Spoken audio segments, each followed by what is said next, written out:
So I've got a few reflections here, and this is going to lead into a discussion. So I'm going to give this talk, and then I'll make a few remarks about just the conference. Jerome make a few remarks, and then you'll have the last say. But first, where do we go to from here? And we've got a stunning array of tools at our disposal, and maybe the remarks I'm going to make today don't apply to the people in this room and the people here. You people are the creme de la creme, the green berets of groundwater modelling.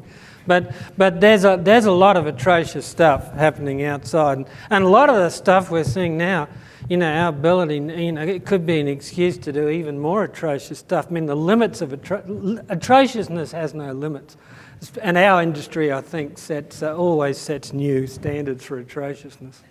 So here I've got a graph. If we're going to look at what happens in the future, just look at maybe where we come from. Structural complexity on the horizontal axis and parameterization complexity on the y-axis.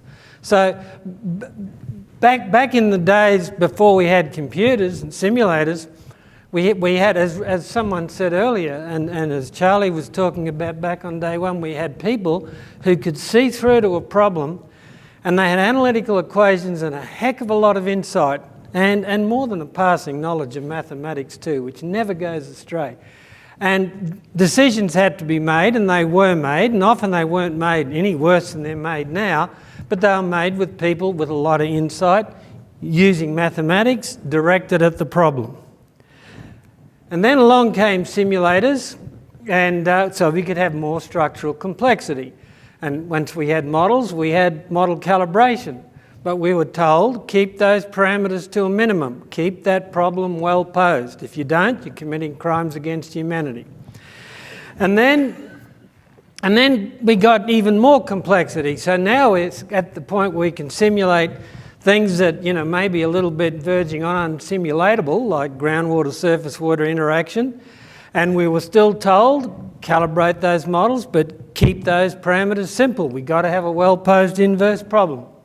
Some of us, though, went on our errant ways and said, no, there's information in data that needs to be captured. There's lack of information that needs to be expressed. We need parametric complexity, and perhaps we need to give up a little bit of the simulation complexity because we're fooling ourselves with that much structural complexity. And then along come ensemble methods, and there's a lot of fights between those two. And I still have the scars of the fights back from those days. And then along come ensemble methods, and now we can have our cake and eat it too. We can have unlimited structural complexity, simulate anything that comes into our imagination, and we can complement it with unlimited parameterization complexity. What's the future? Well, it's sort of obvious, isn't it? Except I'm not so sure. I think for some things maybe, but I think we also maybe it's time for a bit of reflection, maybe even, and I'm not going to say rewind, but a little bit of a reflection on whether there isn't another axis here. And because I think there is, and that axis is that thing I'm going to talk about now, problem decomposition. And this is a skill that they used to have in the old days before they had the simulators and the optimizers and the parameter estimators. They had insight, and they were able to see through a problem. And they were able to do pretty good things with that insight. Are we beginning to lose that with all the powerful tools that we've got? I'm saying for one moment we should throw away those tools, but are we missing out on some of the capacity to use them full advantage by perhaps losing some of the skills that the previous generation used to have? And that maybe we should think about reacquiring ourselves. So this is going to be a rant. Yes, it's going to be a rant, but it's going to be a rant with a theoretical basis. What I want to talk about is common sense, and I'm a firm believer that common sense has theoretical underpinnings. So a little bit of theory first. So this is the world in which we live. I'm just going to describe as I did back on the course back on day one. And that's the equation of our miserable life. That equation Where that equation down there. And someone else threw it up before. What we observe is the action of a model. Oh, hell, I can't do this. What we observe is the action of a model, which I'm representing by a linear system, a matrix Z, on a set of parameters, plus measurement noise. And I'm representing it just by linear vectors and matrices, just to make it easy. Now, so that's the situation. The matrix and the action of the model it's much wider than it is deep. The data that we have is never enough to inform the parameters and by inference all the processes that those parameters inform. So we're living in a world where non-uniqueness rules. So how do we navigate our... And this separates us from a lot of other type of modelling, that for us, non-uniqueness defines our very situation. We've talked about that a lot, of course. So how do we navigate our way around this world? Well, there's Bayes' equation, of course. And we're all familiar with Bayes' equation. It says we start off with uncertainty and we then finish with uncertainty. We start off with a prior, we finish with a posterior, and thanks to our efforts at history matching, that posterior is narrower than the prior. We're all familiar with the equations, provided we make certain assumptions, of which multi-Gaussianality is the principal one. We can easily derive equations where we can characterise the posterior distribution of parameters, their expected values, their uncertainties. Then when we make a prediction on which lots of money may ride, and which I'm representing by that vector y, and the prediction S, and that vector y is the sensitivity of the prediction to the parameters. When we make that prediction, we can quantify its uncertainty. Now, these are just equations based on a linear system. In a nonlinear system, of course, we don't have an analytical expression for the posterior predictive probability distribution. We sample it. So, everything's fine. That's the way we live in this world. There's another way to look at this world, and that's singular value decomposition. It sort of says the same thing in a different way, but I'm wondering whether it's something we need to take a little more notice of. And some of the things that are in here, singular value decomposition, can maybe inform us how we should do problem decomposition. Problem decomposition, which, as I suggested before, may be a skill we need to look a little bit more closely at. Singular value decomposition starts us from that same picture that defines our miserable lives. And singular value decomposition, as you're all aware, I'm sure, says that we can do decomposition of that sensitivity matrix Z, and we can divide parameter space into two orthogonal subspaces. There's the null space. This is the no-go area as far as data, as information is concerned. This is the stuff of which field measurements say nothing because they don't have information pertinent to that nothing. And the orthogonal complement to that is the solution space. This is what the measurements of field behaviour of a system inform us about. So, singular value decomposition tells us, and this is where I think its descriptions are really nice and inspire us perhaps to how we should do the modelling and think about modelling. Singular value decomposition informs us that the most we can know about reality is its projection onto a pretty small subspace of parameter space. So there's reality, that red K vector. That's all we can know is its reflection on that small subspace. So, and that's formalised in that equation. Now, reality, of course, stays as reality. Now, when we make a prediction based on all that we can know, which is a reflection of a shadow of reality onto a much smaller dimensional subspace. Reality makes a prediction using reality. So, when we make the prediction, we get it wrong. We use this equation, reality uses this equation, which includes the term here that we can never know.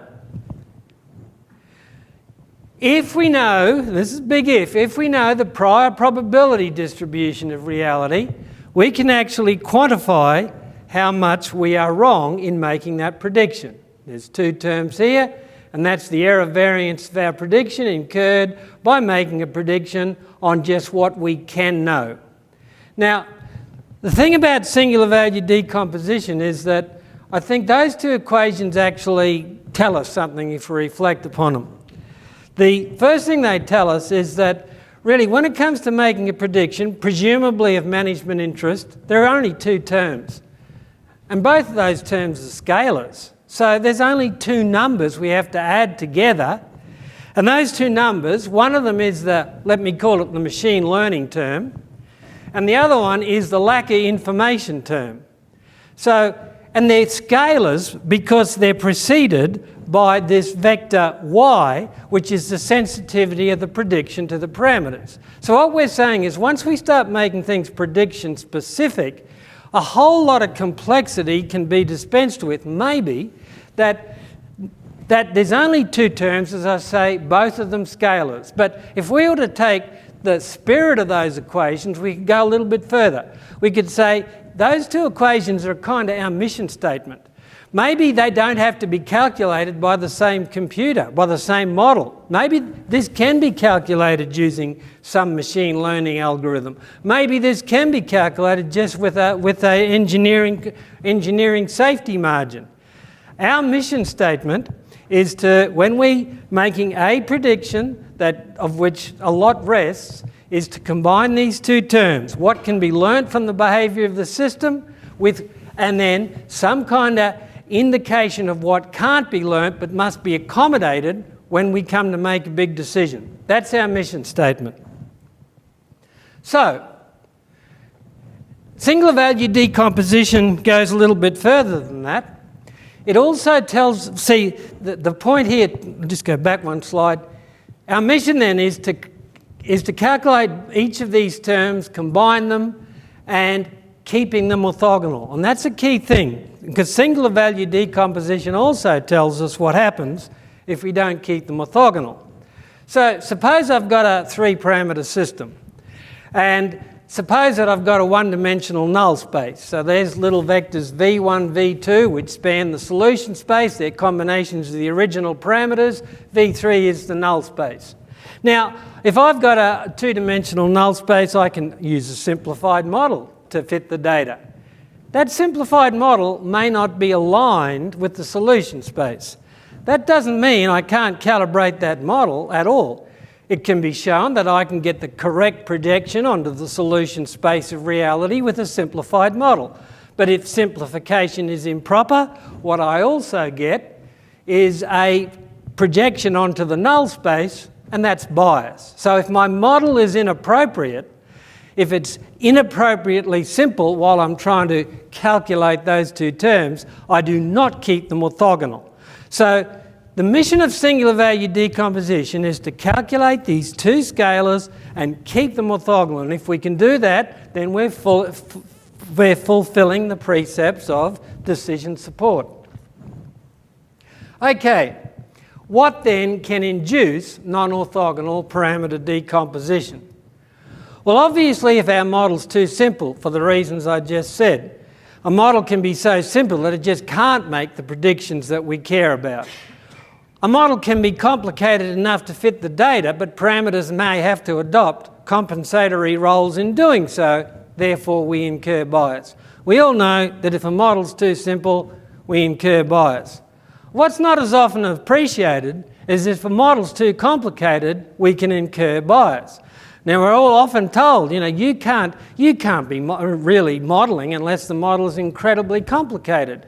Well, a lot of people don't realise that the pitfalls of complexity are just as great as the pitfalls of simplicity. So suppose I've got a limited amount of information and I've got a great big complex model here, and I want to assimilate that information so I can harvest the information from that data, get it into the model, so then I can use that information to quantify and reduce the uncertainties of some key predictions that I've got to make.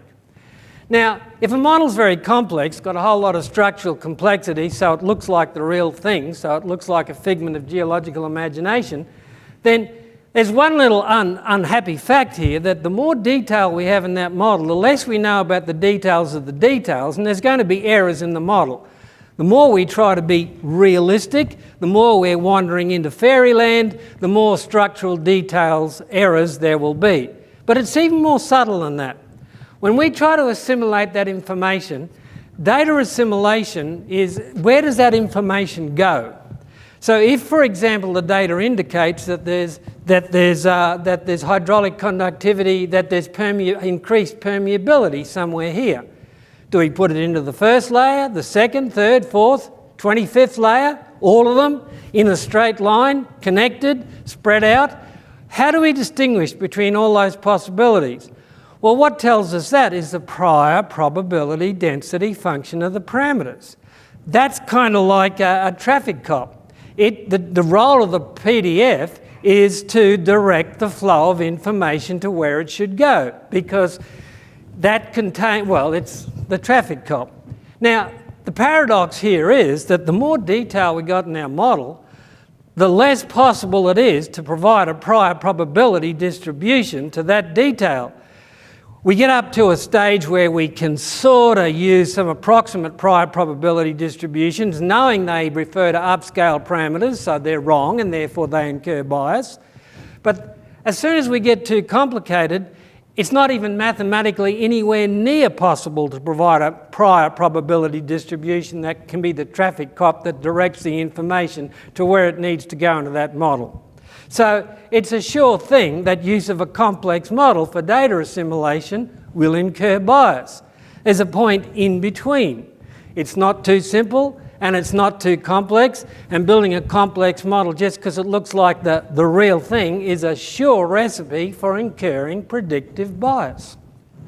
So, in light of all that, how is decision support groundwater modelling normally done today? Not necessarily in this room, but certainly everywhere else.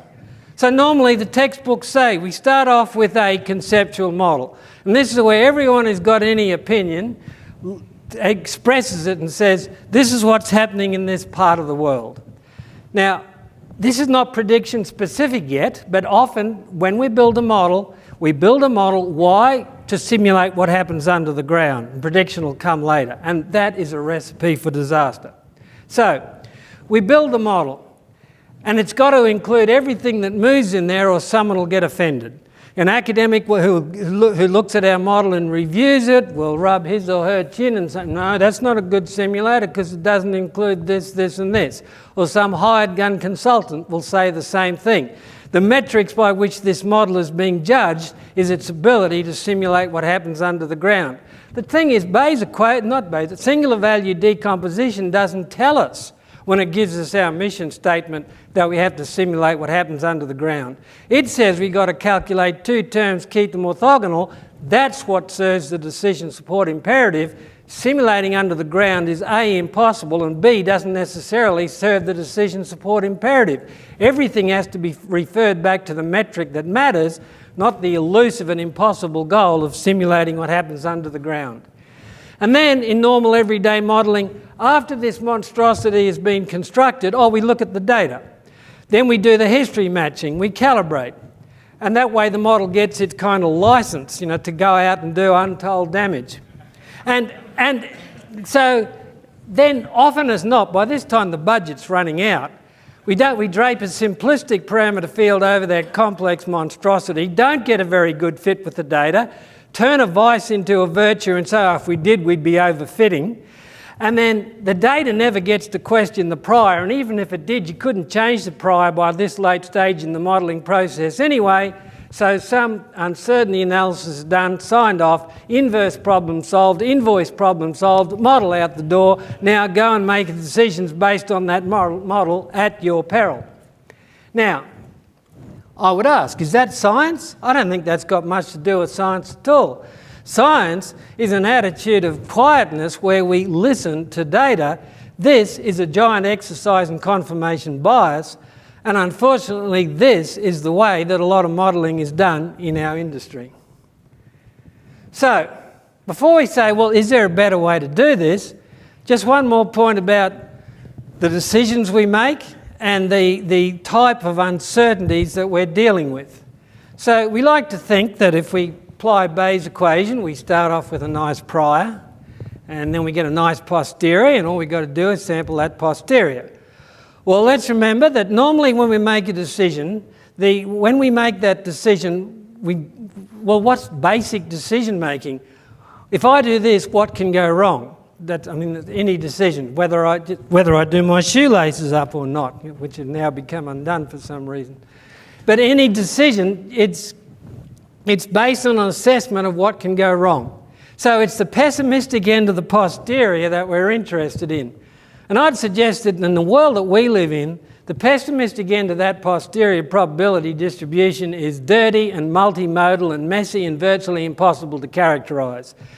If something's going to go wrong, particularly in areas like mining, it's going to be, is there a fault here or not? And if is it here or there?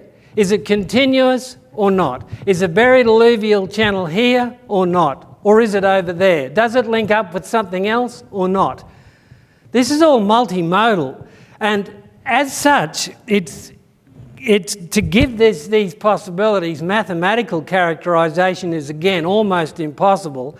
To think that pessimistic end of the posterior is going to pop out of a multi-Gaussian prior is ludicrous. It's more of a matter of, does this exist or not? Is it a matter of perhaps cascading probabilities? Perhaps individual possibilities that I may be able to formulate, test and see whether I can reject on an individual basis rather than all fall out of a giant uncertainty analysis. Have I got to be a little bit more clever in how I analyse what can go wrong than simply throwing probability distributions at it? Have I perhaps got to explicitly ask, there are a series of hypotheses that exist here that need to be tested if I'm going to properly inform people of how things could go wrong if they do this or that. So if it's a matter of hypothesis testing, just because of the nature of the pessimistic end of that posterior, this is starting to sound a little bit like the scientific method. Now, it's not often you hear scientific method and groundwater modelling in the same sentence, but you just did. And maybe, just maybe, we need to consider being scientists consider being scientists. So, in light of all that, what's a possible decision support workflow? There's nothing good for all occasions, of course. But if any of what I just said makes sense, and if we've got to say, well, where do we go to from here? That hypothesis testing thing maybe indicates at least a direction we should go on a lot more occasions than we are now. Now, Jeremy's developed software, I'm developing software. I think we need the techniques and we need the parameterization. Firstly, the techniques.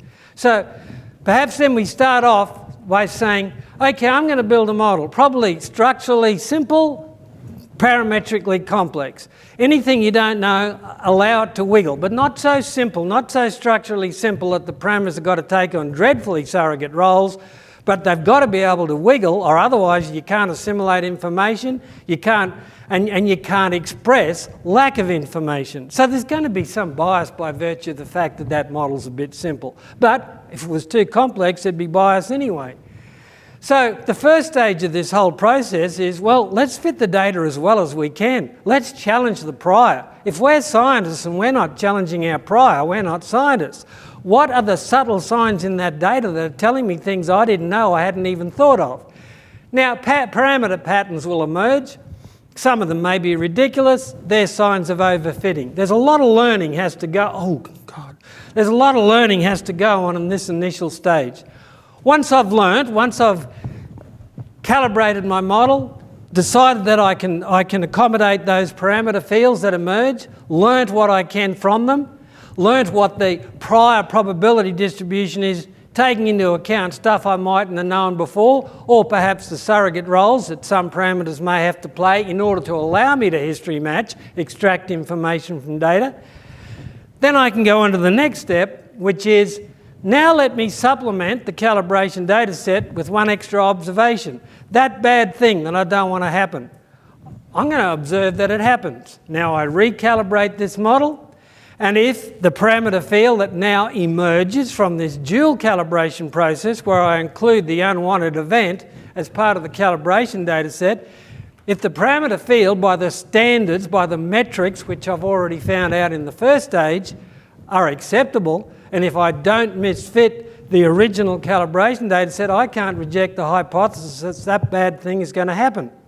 Now, more often than not, we won't be able to reject the hypothesis. So we've got to move on, perhaps, to more complicated hypotheses. Progress can't halt. Things have to be done, and it may be that in certain circumstances we say that, well, progress won't happen, or a development won't happen. But in other cases it will, and more complicated hypotheses emerge. Hypotheses related to adaptive management. Hypothesis, if I manage this, if I do what I want to do, manage and if I react to the crossing of certain monitoring thresholds in certain ways, can I reject the hypothesis that the bad thing will happen? But all the time, it's a process of testing hypotheses pertinent to management of the system, prediction specific, and malleable if they need to be in order to accommodate different possible adaptive management strategies. So, if we do that though, we've got to address not just the methodology for how we do decision support modelling, but also the parameterisation scheme that we use.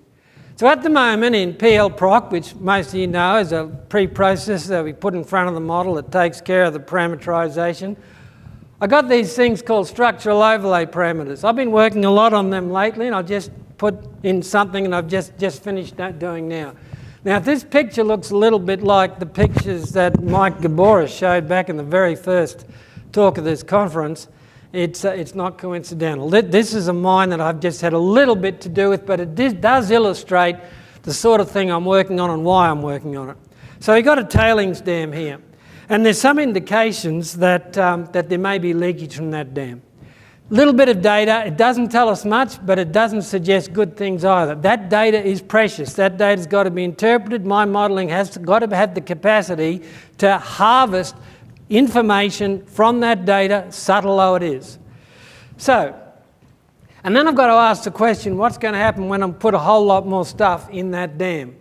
So I parameterise the model as structurally simple, parametrically complex, 1 layer, 2 layer if vertical head differences are an issue maybe. And then I observe, not just what's happened already, but I observe that the worst happens, heads are high, oh goodness gracious, heads get high at the base of that dam, and therefore stability problems could be incurred and stuff could find its way down to the river at the bottom of the system. But if I do that, I've got to have receptacles for this hypothesis. I've got to have parameters that can emerge in geologically reasonable ways that can be judged according to whether or not they are realistic. So I've got to have ways, in this case, if any connected permeability, and it's nearly always connected permeability that's the problem, if it can arise, it has to be able to arise in ways that allow the hydrogeologists, the site people, to decide whether the hypothesis can be rejected. So I'm making the worst thing happening, and I'm creating, through my parameter field, a way that it can happen that can be judged according to its geological merits. So what I'm doing is a lot like what Prasanth was talking about, putting these geobodies on sliders and doing it in a way that I maintain continuous differentiability of model outputs with respect to parameters. So it's possible this can happen in a number of ways. This might create uniqueness. I could either do it with PEST HP, I could do it with IES if it create a number of simultaneous failure mechanisms. But the point here is that the parameterization scheme is such that I'm obeying the precepts of singular value decomposition. Here I am capturing as much information as I can from what's happened already in the suggestion that things could go very awry at this tailings dam. And most importantly, I'm putting in parameters that can express lack of information in ways that keep that expression orthogonal to information. and the parameters have to be such that they are directly linked to the bad thing I don't want to happen, and can express that in ways that are in accordance with a PDF, a prior PDF, which hasn't been defined, doesn't need to be defined, because it can be rejected if it's stupid. And that's a little bit more in accordance with really what we don't know what's under the ground, we know what's not under the ground. So having expressions, modelling, allow us to see what can go wrong, how it's going to go wrong, allows us to either reject the hypothesis, to focus our acquisition of data, or our monitoring for into the future. Here's a final example, and just a few points and I finish. A lot of the work I do is there going to be impact of a mine, say on a river? And we're told to do these, they won't even have a ghost of a chance of getting through the review process unless this model looks like a picture from a geological textbook. And that very process messes up our ability to answer the question that really matters. If there's going to be impact in this, and so many cases that I've had to do with, it's all going to be local. For example, do these faults create a transmission path between this seam here and the river? So it's all about local things. Might be a little bit of information about possible connectivity from historical behaviour of the system. If there are nuances of information that can be harvested, I've got to be able to harvest them. So let's build a model. I can put signals at the boundary of that model, and let's focus on what's going to convey impact to that river. So, parameters here, but once again, let me calibrate, see what I can find out from the historical behaviour of the system. Now, let me do this predictive calibration. I'll just go back, where I actually now calibrate against the past, simultaneously with the unwanted future, and see whether and what heterogeneity PEST needs to introduce to this aquitard to make the thing that I don't want to happen actually happen. So once again, this latest stuff in PL Proc now, it's almost ready. I'm putting the ability to put little windows in the aquitard, so that's just little sliders here, continuous relationship between parameters and model outputs, and I can move these little openings of the aquitard along faults if necessary, all continuous, all adjustable. If this is what it takes to make the worst happen, I can then compare it with perhaps the opening that a fault would open up and judge its geological reasonableness. So I've got a comparatively simple model here that allows parametric expression of things that I don't want to happen, but it's not so abstract that I can't relate what appears to the geological things which would cause the problem.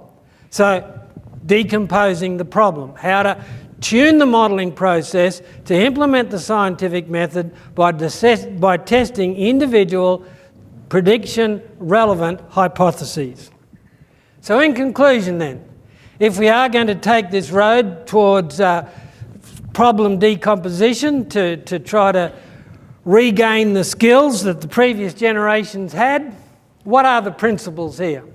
The first principle, information is not information unless it has pertinence. Decision support modelling is not decision support modelling unless it is prediction specific. It's the prediction specificity that takes a huge dimensional parameter system to two scalars that must be added and kept orthogonal. Two, it's all about the parameters. Our task is to harvest information from data. Parameters are the receptacles for information, the conveyors of information. We don't build a model and then decide what the parameters are going to be. We say what are the parameters are going to be and then build a structure to hold it in ways that don't distort the information carrying capacity of the parameters. Three, pessimism is naturally decomposable. In so many cases where we're looking for the worst thing to happen, there will be a small number of hypotheses pertinent to that worst thing that can be tested using, in most cases, I think, comparatively simple models and data assimilation processes, normally parametrically complex, structurally simple. Four, the task of decision support modelling is to expose the prediction salient null space to expert scrutiny. and the parameters have got to be specialised for that job. This won't happen unless we make it happen, unless the parameters are there that can receive the information and express it in ways that are orthogonal it can receive express lack of information in ways that are orthogonal to expressions of information. 5. Optimal model structural complexity depends on the management hypotheses that we must test. Too simple, we incur bias. Too complex, we incur bias for reasons I just spoke about. Somewhere in the middle, and I'd say in most cases more towards the left-hand side than the right-hand side, is the optimum level of model complexity.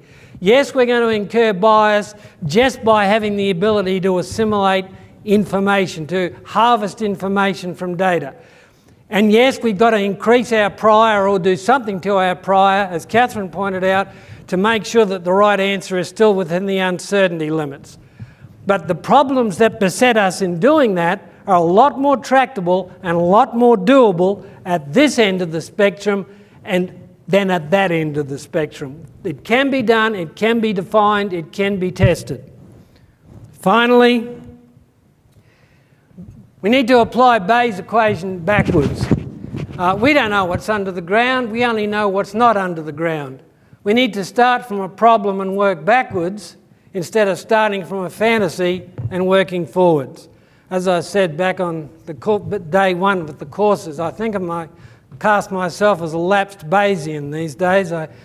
There's no way we can express the prior probability distributions of what's under the ground, but we can sure spot bullshit when we see it, and maybe that's our new job statement, to make the modelling process so that we and sharpen our skills at spotting bullshit. So maybe that's our new job statement, bullshit spotters.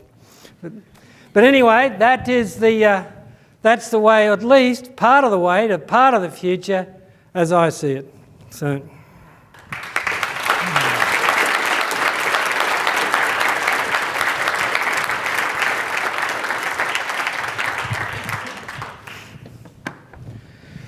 So I'm going to do up my shoelace, is that okay?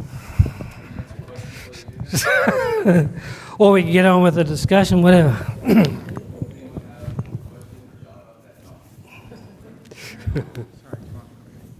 I really liked the talk. I don't think I've heard a talk that nice in 20, 30, 40 years, maybe never. So God, that's high praise. Thank you very much. It's really nice. But I did have one comment. It had to do with this posterior. You have a kind of a funny-shaped posterior that's clearly non-Gaussian. That's not that bad, really. No, it's not. No. And when I say funny-shaped, I don't mean wrong. I mean we're in a situation where we never know what the posterior looks like.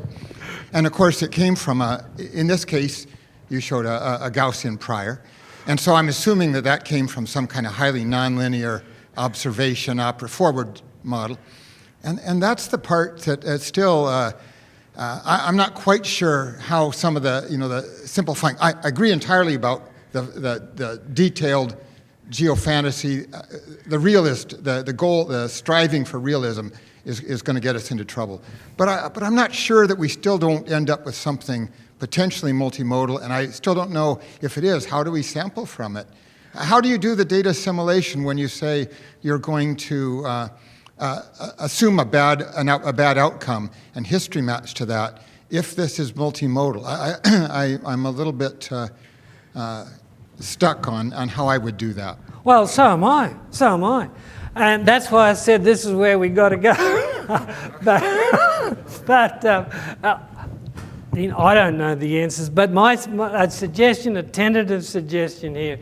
So with that example with the tailings dam, for example, it could be that you can easily manufacture that bad thing happening with a fault here, or a fault here, or a fault here, in which case it is multimodal. So I guess and this is what comes from decomposing the problem. How many ways could it happen? Somehow I've got to fashion the hypothesis testing exercise, if it's multimodal, to allow it to be multimodal. And it's all going to be very subjective, hey?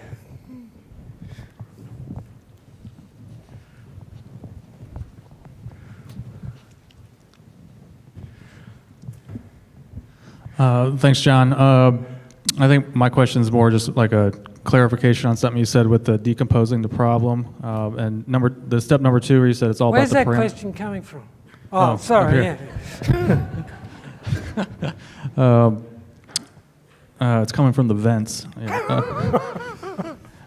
So you're decomposing the problem, number 2, where it said all about the parameters, and you made a comment of you decide the parameters before you build the model. I think we all kind of start going in that we know we're going to have to parameterize certain things, aquifer properties, horizontal K, vertical K, stream bed conductivity, that kind of stuff. But it always seems like it's got to be an iterative process, right? On the complexity, you start simple. Maybe maybe the pilot point density is not as dense, and I kind of wanted to maybe have like if you could elaborate on maybe that process a little bit, because it seems like I don't quite have a question. I just wanted to. I think you described it in your trying to find the fault thing, where it's really like a step-by-step process. I don't know how much of that I don't know is like too much or too little. Yeah, Jerry made a comment in the courses the other day that how many times had you recalibrated your model? And in the 60s.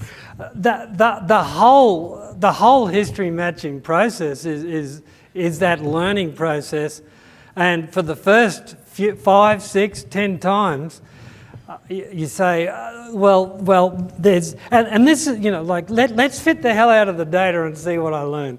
Now, you may learn that you're fitting to the data too well, but in those early times, this is stupid. I either can't fit here or the cost of fitting here is stupidity. Let me revise my concepts here. So, I mean, it just goes on until you can live with what you got, with the budget hanging over your head too.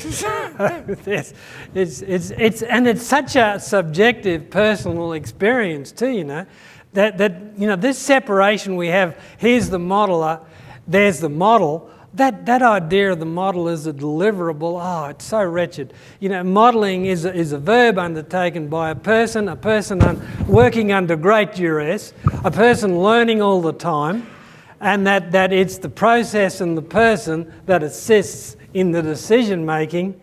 And to separate one, that's going a little bit away from your question, but it's an agonising process undertaken by you as an individual until you can live with the advice you give to the client, I guess, and you're a hell of a lot wiser after all that pain. But you've designed the process so that the feeling of that pain is as constructive as possible. Sorry, there's no better answer. And every sentence I said pains.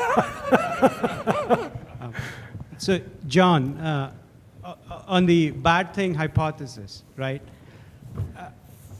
Let's say I put the bad thing hypothesis and I find a way that we can make it happen.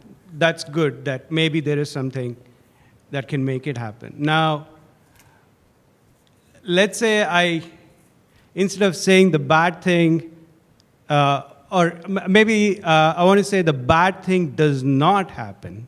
Could I do a hypothesis like that, and none of my, let's say, posterior models, maybe you know what I'm getting at. Basically, my posterior models all say that the bad thing does not happen. Like, I cannot find a single member that meets that observation of the bad thing does not happen. Can I do something like that? Would that mean that if it's a remedial scenario where I say, concentrations will never exceed an MCL, and that my observation is concentrations will never exceed an MCL, and I fulfill my confirmation bias, does it mean my remedy is good? This is another personal question, Prasant. Like if you don't have enough parameters there, you can easily prevent bad things from happening just through disallowing the emergence of connected permeability.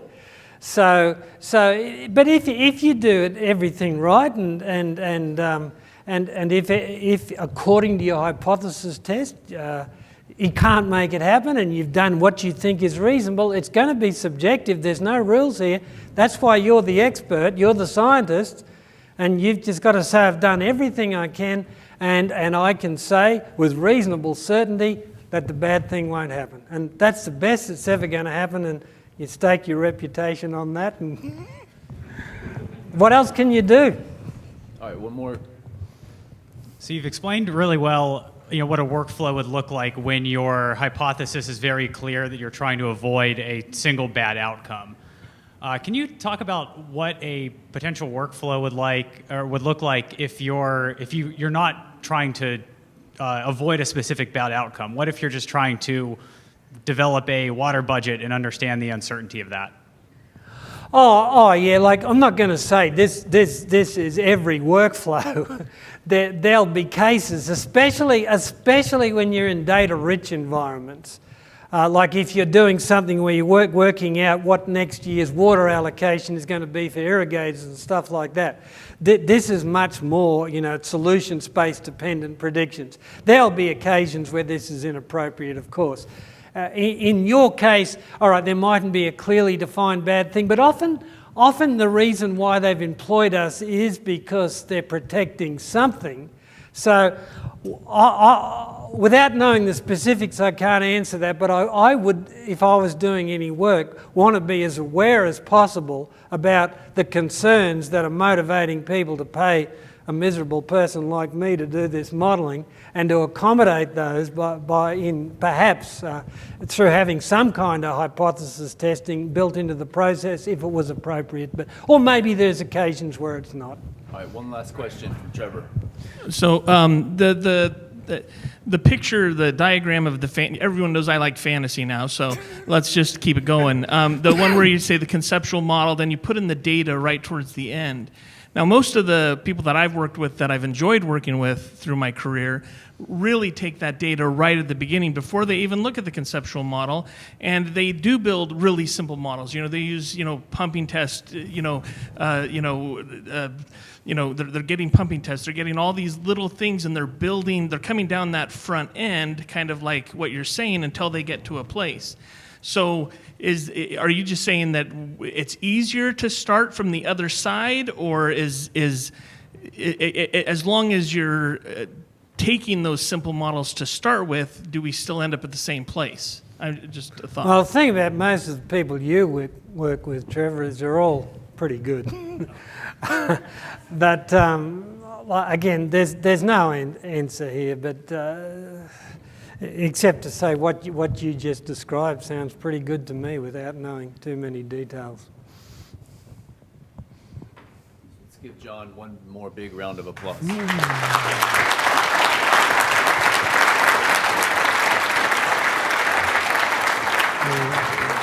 What's that? Oh, thank you. So we're going to have this discussion now? How are we going to do this? You want to talk? We're going to sit down here and look wise, or what? No? Just sit down, or not around. know as to looking wise, No, or sitting wise. down? Wise. Okay, so we're gonna finish off like we have these discussions every day. So I'm going to say a few words. Jeremy's going to say a few words, and you're going to say the last word. So, at the risk of making you all very sick of me, I'm just going to have a couple of reflections on things that I had. Provocative reflections. Provocative. I'm not naturally provocative, am I? So, provocative reflections.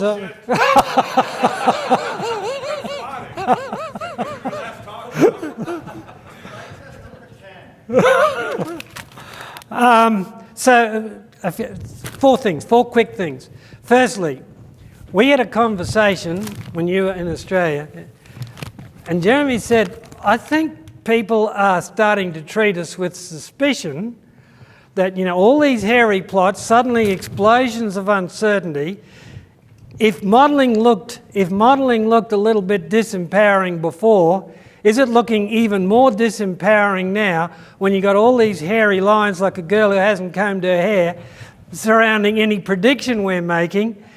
Is that helping? And I'm detecting that maybe there could be bounce back here. That's something I think that's real. Now, I'm not saying we shouldn't do this, but I'm saying we got to look out for this, and we got to take preemptive measures like right now. And it's kind of in the narrative, and I'll get to the narrative in a minute. So that's the first thing I've got to say. But let me also, I had some notes here. And then there was the second thing that made an impression on me was Willem's statement. No one said anything, and Willem said, we got to, all these statements are linked. We got to improve our bedside manner.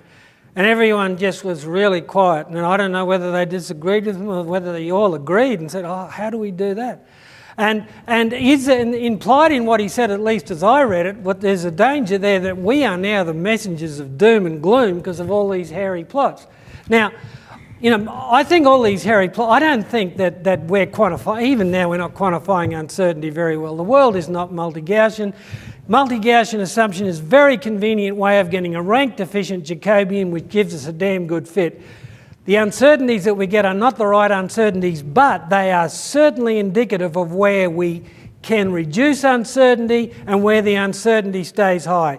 And there's a lot of places where that uncertainty is reduced, and our bedside manner can be look at where they're high, look at where they're reduced. Modelling has done a good job here, and you've got where it hasn't done a good job and why to compare it with. So it hasn't all got to be negative at all. So I think we got the tools to be quite positive, actually.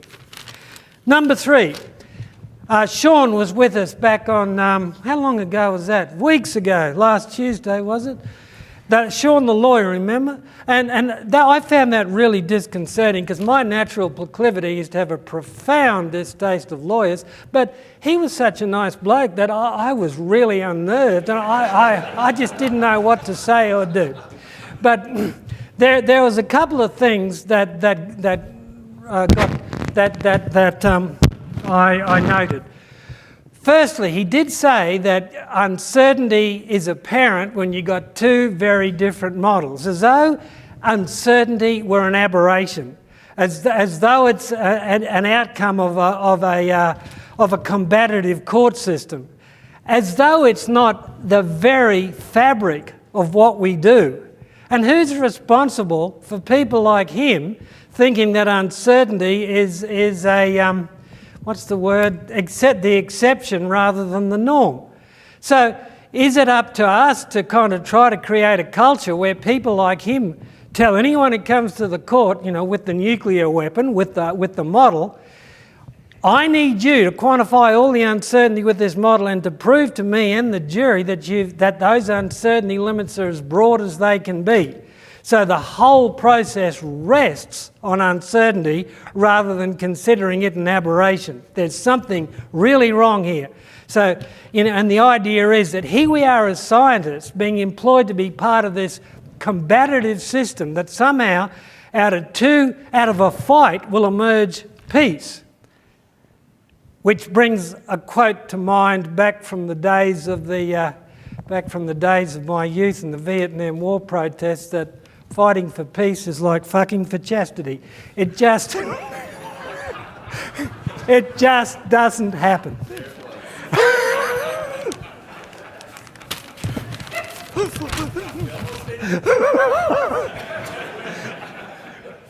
So while I'm in the mood to dispense wisdom, my fourth and final point is the narrative. Lisa talked about the narrative. Other people have talked about the narrative. No decisions are made on the basis of a model, they're made on the basis of a narrative. And perhaps we need to be a little bit have more input to that narrative than we do. So how are we going to do that? Well, if we take ourselves seriously as scientists, there's opportunities for creating a narrative here that we're just passing aside.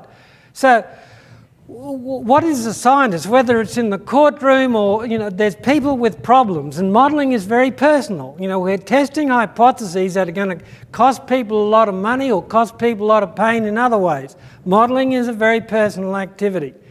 Science is it's a sacred activity, that it's a space where you listen to data, and the scientific method we're all familiar with. The scientific state of mind, we should say over and over again, it's one of humility. It's one where we put our values to one side.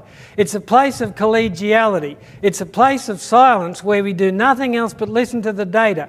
We challenge other people's ideas. We challenge our own. There's no other place on this planet that is created other than the space created by science.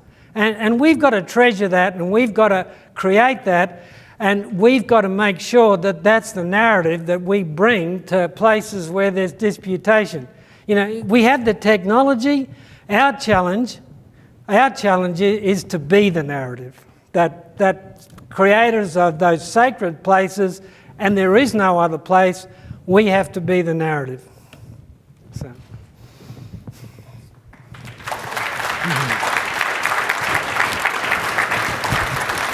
So do I sit down now or stay here? I'll be brief. So I just had one additional comment, and that has to do with sort of how we deal with conceptual models. And I think in a lot of times we get painted into a corner on complexity coming from conceptual models. A lot of conceptual models are what I would say are explanatory models that are designed to explain all the facets of the system.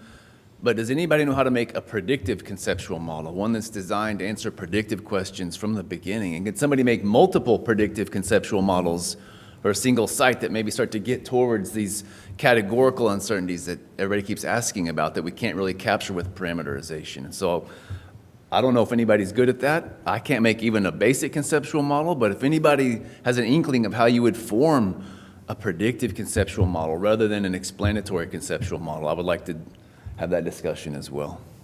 And I guess the other thing that struck me is Sean and Alyssa both focused on the modeler, not the model. And that gets to the narrative question. I think to me, it's a little bit, being slightly introverted and nerdy scientist, I would like to just sort of hand the model off and assume it goes off and does its job. But I think it's more about the person telling the story with the model as a supplement than it is a set of files that you give someone that tells the story for you. And so I think that's, for me, was a big message this week as well. So we were going to try to have a conversation. If anybody wants to challenge John, this is your chance. Or suggest where we should go. Inspire us. Thanks, Randy. We're on? Okay. Yeah, thank you very much, John. Thank you, Jeremy. Ramrao, my colleague for a long time, was such a philosopher. He said, Marsh, there's a man that wrote a friend a letter, and you've heard this before. I'm sorry my letter's so long. I didn't have enough time to write a short one. And I know that we've talked at Intera in trying to, discussing the narrative, trying to explain you remember some of the early discussions we had, Jeremy, as we were rolling out IES and some of the UA to some of our mining clients, making sure that we speak in as much as we can in a layman's language so that they can understand the concepts but not the vernacular that we use, because these are strange words to a lot of people, and particularly to decision makers. I mean, the higher it goes up, if our UA report, gets into an upper executive meeting, we're trying to make decisions in, and a regular executive was trying to read and understand our, is this thing on still? Yeah. Okay. Trying to read our reports, it would be impossible. And I'm taken back to a study we did in Colorado where a friend of mine who worked for a developer, who we prefer not to work with, water developer, but he told me we would get paid, so we did the job. And it was a pump test. It was a real simple pump test. And, one of our staff wrote up this really beautiful, deep discussion on the pump test and its uncertainty. And I sent it to my friend, and he said, I have no idea what this thing says or how to inform my client that we have enough water or not to make this development. So I'm asking you, Marsh, to at least write an executive summary that I can understand, yes or no, do we have the water or not? That's all I want. And so I kept the detailed stuff as an appendix. I wrote a two-pager, and that's sometimes what we need to think about doing. That's all I want to say. You know, Briok and I were laughing earlier about someone that would report like a 37.28% probability of something bad happening. I mean, does anybody really believe that coming from a model? No, right? I mean, I think we're used to seeing this in weather. Like the weather models output very precise numbers, but the meteorologists don't tell you there's a 2.68% chance of rain. It just says slight chance. And so I think there is a lot to learn about how we sort of cast. Again, the models are going to be very very precise numerically, but it's up to us to, again, inject some human elements into that and tell the story as it goes out the door. I've got one that is both for you guys and everybody else. So I've had a couple of experiences where the auto-calibration process has worked more or less like remote sensing, and I have discovered generally painful things about the site, like you were part of the one where we found more plume in a place where everyone knew it wasn't, except PEST. Couldn't get rid of it. Tried really hard.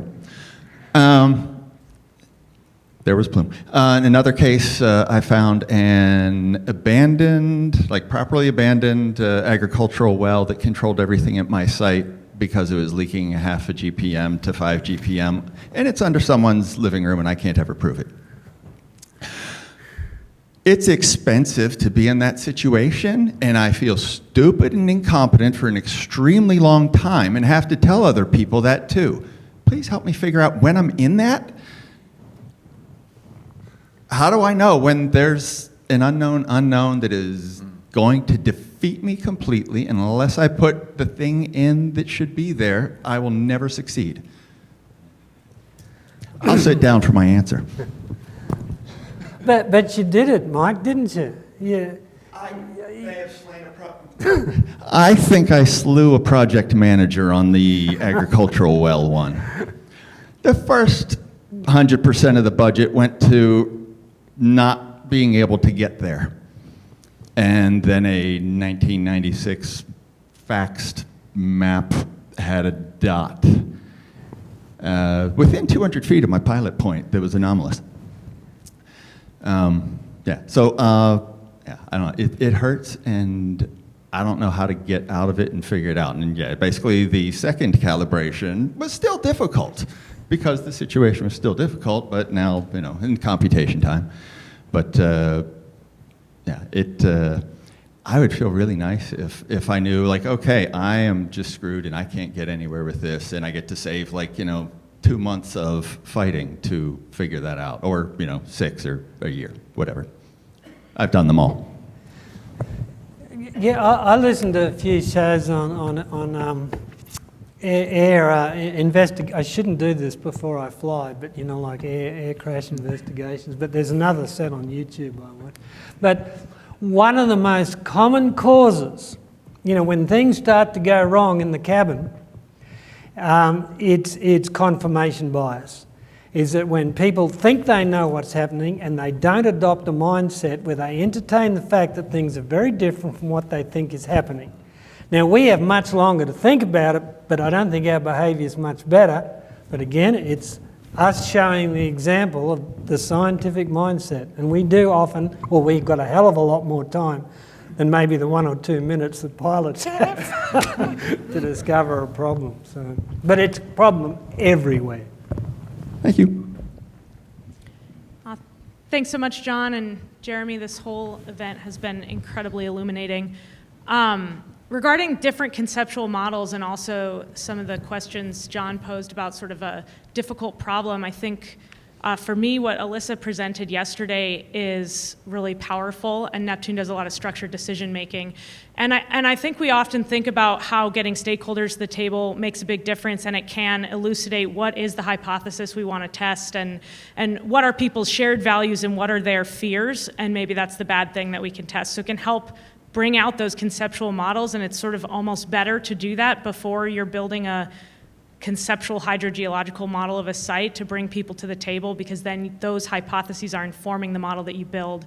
But I think the thing we don't talk about as much is that if scientists are included in those discussions, then that improves bedside manner, because you're forced as a scientist to come to the table and listen before you begin building a model. And I wonder if we could teach science, or even, God forbid, include some structured decision making in our regulatory frameworks, so that that was a part of the outset. And I think there is motivation to save money for clients on that end, because you often end up with a simpler, cheaper model. But it's been really difficult for us at Neptune to motivate the regulatory community to start with structured decision making. People are afraid they'll lose control of the situation or the narrative or whatever. And I'd be curious, John, sort of what your experience in Australia has been in sort of implementing those types of conversations at the outset of a problem, and whether there's any regulatory insight that you guys have. I don't know that much about Australia regulations. It varies from state to state. I think that things are changing. Like, uncertainty is on everyone's radar, but we're running into that could go the wrong way very easily if we're not careful. So what you're saying, structuring the discussion a little bit better, I think it'd be just a wonderful thing. And I don't like guidelines, I don't like authority, as everyone knows, but some guidance in how we have discussions, which bring us that sense of skepticism, but also that sense of we've got to make a decision and focus all these discussions on certain things in a structured way. And of course, that, like, at some states, it's absolutely outrageous what they ask for. In others, I think there's much. It's like what you'll ask. It's like what you're saying. It varies from place to place, and I'd agree with you that in those places where it's aberrant at the moment, bringing a little bit of common sense into the discussion through perhaps some structure that is meant to guide the pursuit of that common sense would be a very good and welcome thing. I agree. I would just add that at least what John and I are seeing in Australia is now uncertainty is becoming sort of the next item to check on the list of, I made a good model, right? Oh, I did all these things. Oh, and I did uncertainty. There go.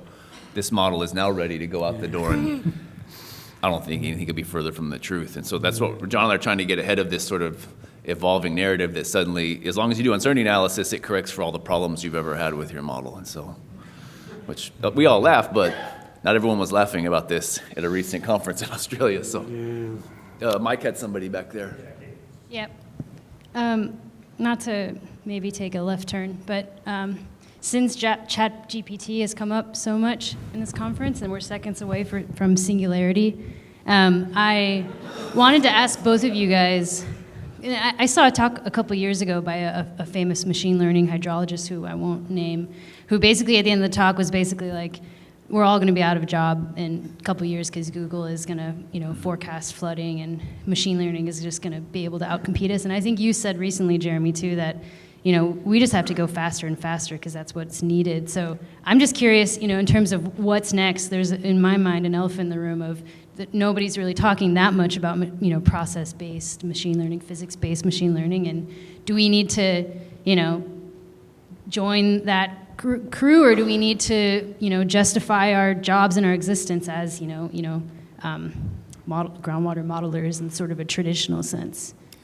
I think in a lot of ways, the structurally simple, parametrically complex model is a step towards machine learning, right? We're letting go of the need to have really strong processes in physics and instead using lots of receptacles for information, which, if you look at these neural networks, we're talking about billions of unknowns that these people are dealing with. So I think in a lot of ways we're moving that direction, because on the machine learning side, they're so data hungry. So either we get better at mixing emulation and simulation, or we just continue using simpler, coarser, faster running numerical models with lots of receptacles that we're willing to sort of let take somewhat less physical values for hydraulic conductivity. Say, I mean, what is hydraulic conductivity in a Miles grid cell? I mean, it's kind of just a coefficient in an equation more than it is a physical thing at that point. So I think, at least for me, that's definitely the direction to move. Otherwise, we are going to get sort of the end around from machine learning if we stick with these really complex, slow models that can't really do much.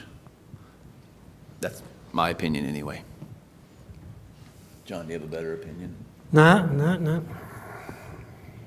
Yeah, I just wanted to comment a little bit, I guess, on something that I found somewhat refreshing about this whole week is, maybe it's because I'm fresh into this and have spent far too long in the academic environment, but, I guess I expected this to be somewhat of a, not necessarily a victory tour, but a lot of talks about look at how awesome these tools are and all these cool things we're doing, and there's certainly plenty of that, but I did fairly enjoy how much just reflection there is on the process and how much refinement there is on all of the other things outside of the code itself, whether it's how we communicate what this model means to our stakeholders, whether it's just how we approach the problems and think about conceptualizing it or those sorts of things. And so thinking about the path forward in the future, I think that's an aspect that is going to be critical to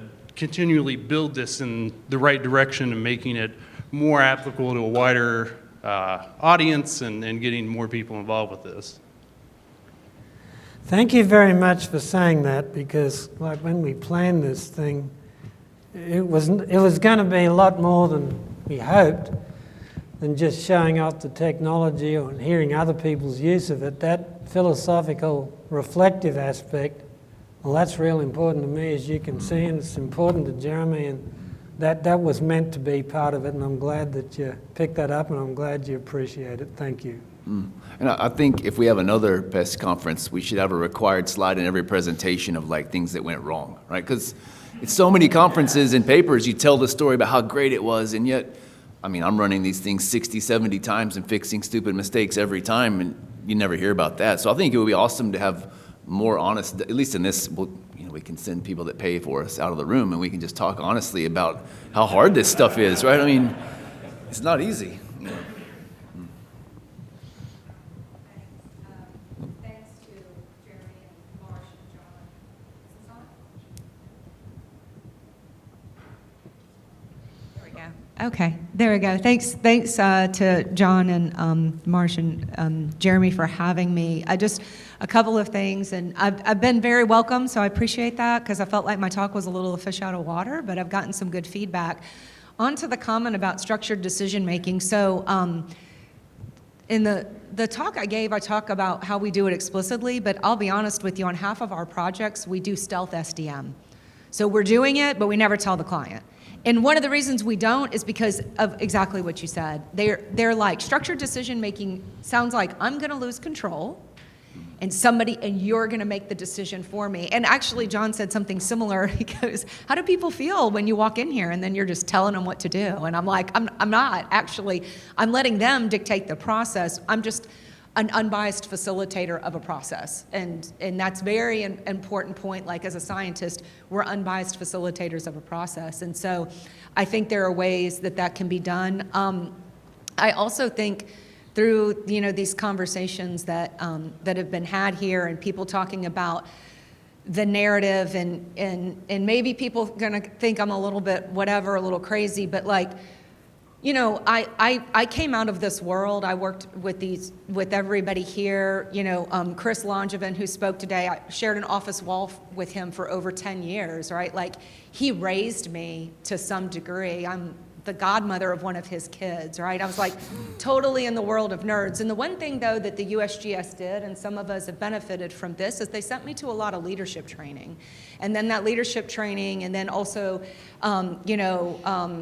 the climate science centers had sent me to SDM training. And so I want to encourage people, if they're like wanting to start thinking about the narrative and engaging with people when you get stuck, like even if you don't want to go somewhere, just get online. Don't be afraid to learn those new social skills. I had to learn. I'm an introvert by personality, which I told Marsh that last night, and he was shocked, right? And so, I mean, my father's an actuary. Like, he's, you know, like, we come from a mathematical family. I mean, we're just like, I'm just a nerd. I'm a total nerd at heart.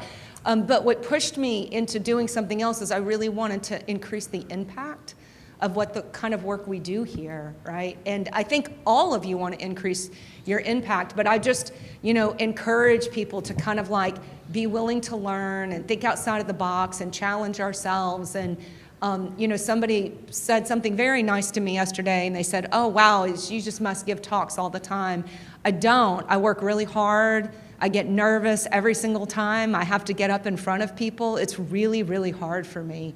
And I'm sure it's the same for many of you, whether we admit it or not, right? And so I just want to encourage people to get outside of the box on that. And I'm going to pivot on the AI ML comment.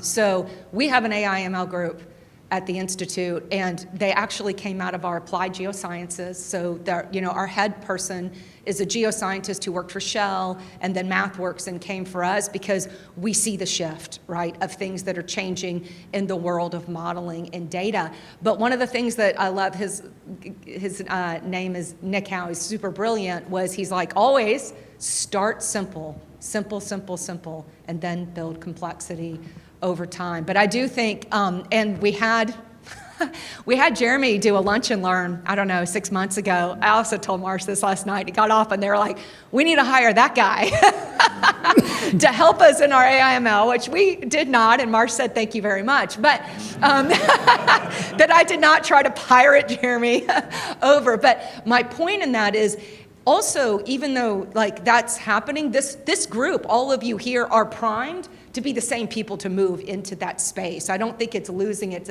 Because it's all of the same data and mindset and skill sets. It's just transforming them in a different way. And so we're taking some of our folks on staff who are like ecologists in remote sensing, for example, or biological statistics, and then we're taking them into starting AIML. It's like, how can you take all the skills you have and start to transfer those into thinking creatively about different problems, not just water problems or geological problems, but ecology problems, social science problems, human dimensions problems. So I think it's a good question, but I don't think it's that this group of people would be left behind, but I do think it's worth having, you know, the conversation, or people thinking of, if we know that's where we're going, how do we continue to like think about our skill sets and don't lose what we have? And I think that this group and someone like Jeremy, I mean, you are the people that are already there and doing it and moving into that. Thanks. Thanks, Alyssa. I'll send you my CV tonight. No, so we're getting a little late in the day, so if somebody has something really profound they want to share as the last comment, otherwise I'll give John the honors. Well, I just wanted to go pile on what Alyssa said there, and I tried to say something similar, is that you are doing machine learning with PEST. By any definition, you are. It is a loss function. You're already making the switch. The other thing that machine learning will force you to do is forecast first, because that's the only thing it really cares about. I think the other thing it can be doing is exactly what John was saying, is the model decomposition. Because machine learning, if you just throw data at it, it's just going to go make junk. So you got to go decompose the problem and make the feature engineering, which is a big part of machine learning, in order to decompose the problem, which ties in the back part of what John's talking about. So I have no doubt at the next PEST conference, please let there be another PEST conference, that there will be some parts in there, but it's going to be along the lines of what Alyssa was just saying, and what John was just saying, and what Jeremy's been working on. And with that, I would like to thank you too, and let's give John that last chance, his last rant. I hadn't prepared. But, well, so maybe I've got to speak from the bottom of my heart instead, and say thank you all for coming. I'm pretty touched, of course, about all this, but well, what's happened, I started with PEST and now we've got PEST++, and God, there's just what the future holds is stunning. But what pleases me is the I see in the room that every day of our life we're humbled by the problems, the insolvable problems we're asked to solve. None of us can be arrogant, and I see it in the room. None of us are arrogant. The people I've talked to are all here to seek advice, ask questions, question themselves, question others, and I think the attitude I see around here is just moving and beautiful, and enabled, that attitude which I said before that defines us as scientists, enabled by technology, which makes us do better what we need to do and society richer for it. I mean, what a hell of a ride, and what a hell of a thing we're doing. So thank you very much for coming and being part of the journey, and spread the word.